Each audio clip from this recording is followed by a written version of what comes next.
अस्सलाम वालेकुम, welcome back to my YouTube channel. आज हम आप लोग के साथ बहुत ही यूनिक रेसिपी शेयर करेंगे जो कि स्ट्रीट फूड डिश है और बहुत ही टेस्टी बनता है ये। तो आप इसे इफ्तार में बना सकते हैं। तो चलिए आज हम बना लेते हैं दाल पकवान।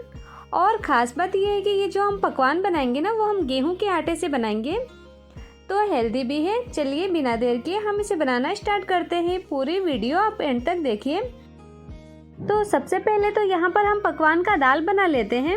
तो उसके लिए हमने 1 कप चने की दाल और हाफ कप मूंग की दाल को 4 से 5 घंटे पहले ही भिगो दिया था।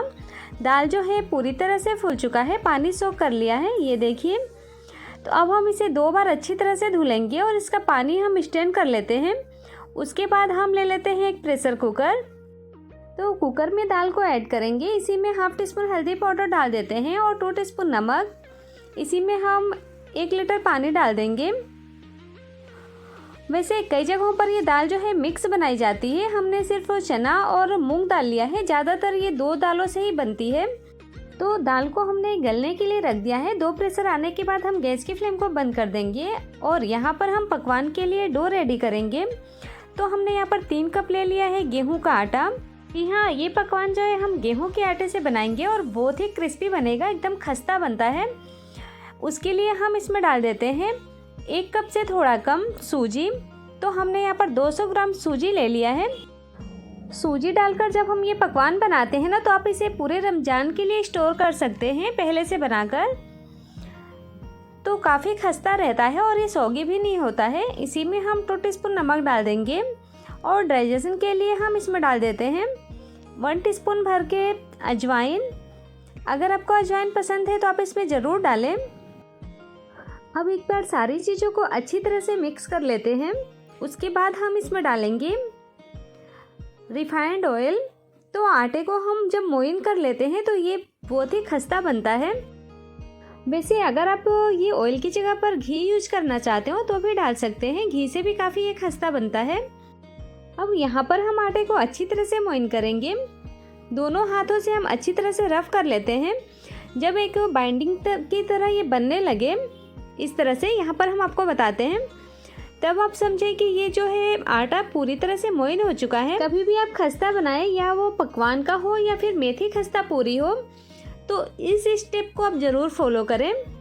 यहाँ पर हम आटों को जब अच्छी तरह से मोइन कर लेते हैं, अच्छी तरह से मिक्स कर लेते हैं ऑयल में, तो इस तरह से ये बाइंडिंग होने लगती है। यहाँ पर देखिए, तो ये परफेक्ट आटा रेडी हो चुका है। अब हम इसमें थोड़ा थोड़ा करके पानी डालेंगे और इसका हम डो बना लेते हैं। तो डो हमें एकदम सॉफ्ट नहीं बनाना है, टाइट डो बनाना है। और तकरीबन 10 से 15 मिनट के लिए हम इसे रेस्ट के लिए रखेंगे ताकि सूजी जो है थोड़ा फूल जाए। इसके ऊपर थोड़ा सा हम ऑयल लगा देते हैं।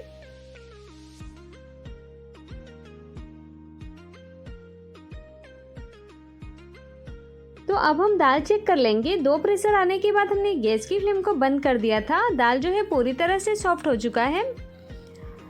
तो यहाँ पर हम लिड हटाएंगे और यहाँ पर जो है दाल को पूरी तरह से मिक्स नहीं करना है। यहाँ पर आप देखिए, कुछ दाल जो है साबुत उसमें रहता है, चने की दाल और मूंग की दाल हम इसलिए इसमें डालते हैं कि मूंग की दाल में थोड़ा लम्स होता है तो उसमें गाढ़ापन आता है। तो इसे हम थोड़ा सा मिक्सर से अच्छी तरह से मिक्स कर लेते हैं। हल्के हाथों से करना है ताकि कुछ दाल जो है साबुत भी रहे। इसका टेक्सचर कुछ इस तरह का होना चाहिए। चलिए अब हम इसे साइड में रख देते हैं और एक बढ़िया सा हम इसमें तड़का लगा लेते हैं। तो दाल को यहाँ पर हम एक बाउल में निकाल लेते हैं और इसमें हम डाल देते हैं बारीक चॉप किया हुआ धनिया पत्ती। यहाँ पर हमने 2 टीस्पून घी को पहले ही गरम कर लिया है। वैसे यहाँ पर जो है आपकी अपनी चॉइस है, आप चाहें तो ऑयल का भी तड़का लगा सकते हैं, बट दाल वगैरह में जब हम घी का तड़का लगाते हैं ना तो और भी टेस्टी लगता है। तो इसी में हम थोड़ा सा डाल देते हैं सफ़ेद जीरा। जीरा जब इस तरह से चटकने लगे तो इसमें हम डाल देते हैं हाफ टी स्पून होममेड गरम मसाला, 1 टीस्पून डालेंगे चाट मसाला और 1 टीस्पून डाल देते हैं लाल मिर्च पाउडर।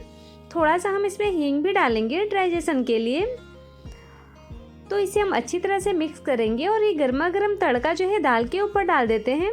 इससे जो है ये दाल बहुत ही चटपटा सा बन जाता है। तो है ना काफ़ी सिंपल ये दाल बनाना। तो चलिए दाल तो रेडी हो चुका है। अब हम पकवान बना लेते हैं। पकवान के लिए हमने यहाँ पर आटे का डो तो पहले ही रेडी कर लिया है। अब हम इसकी पुड़ियाँ बना लेते हैं। तो पहले तो हाफ आटा हम इससे साइड में रख देते हैं और हाफ आटे का हम एक रोल बना लेंगे। जब हम रोल बनाकर पुड़िया बनाते हैं तो काफ़ी जल्दी ये बन जाता है, क्योंकि अलग से हमें पेड़े बनाने की ज़रूरत नहीं पड़ती है। अब यहाँ पर हम बराबर बराबर शेप में काट लेंगे। तो जितनी बड़ी आपको पुड़िया बनानी हो, पकवान जितना बड़ा आपको बनाना हो, उस हिसाब से यहाँ पर पेड़े काट लीजिए।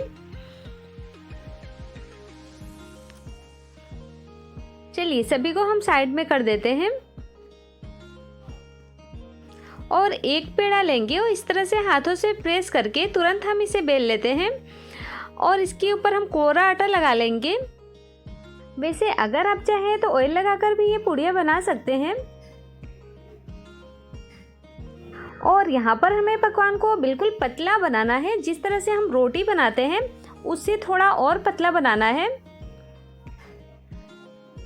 तो ये देखिए, आप यहाँ पर इसका शेप देख सकते हैं।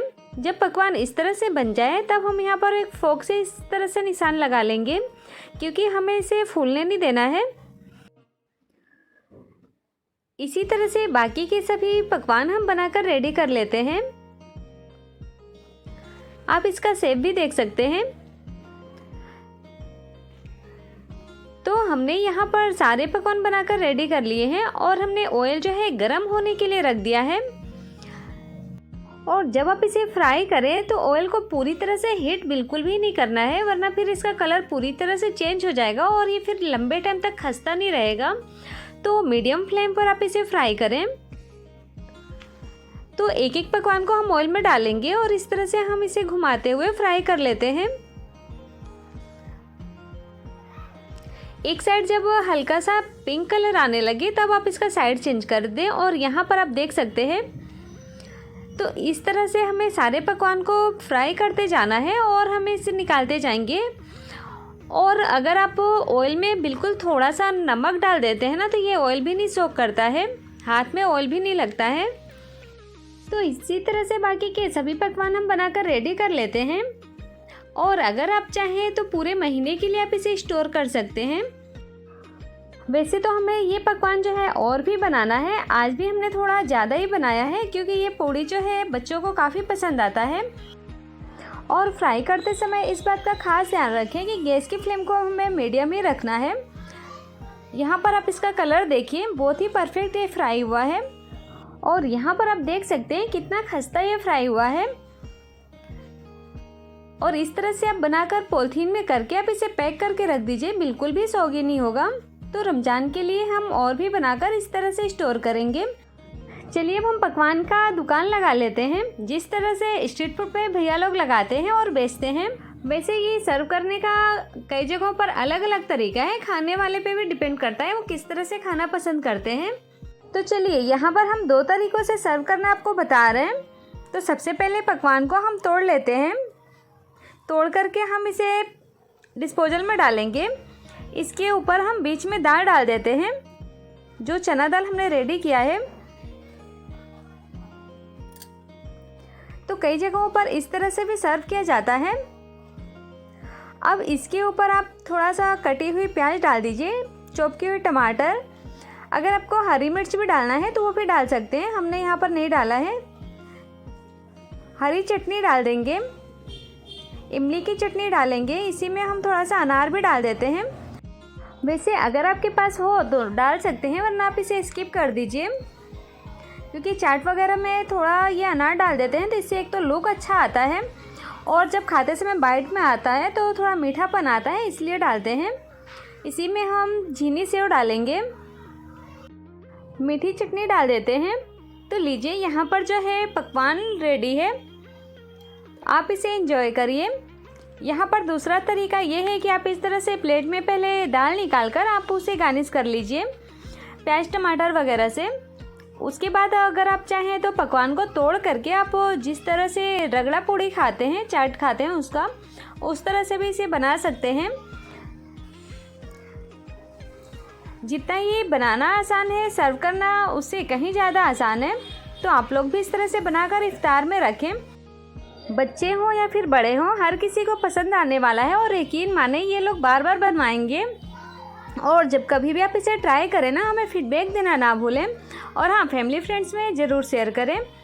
ऐसी और भी रेसिपी देखने के लिए आप हमारे चैनल को प्लीज़ सब्सक्राइब करें। चलिए मिलते हैं नेक्स्ट वीडियो में एक नई रेसिपी के साथ। तब तक के लिए अल्लाह हाफिज़। Thanks for watching guys.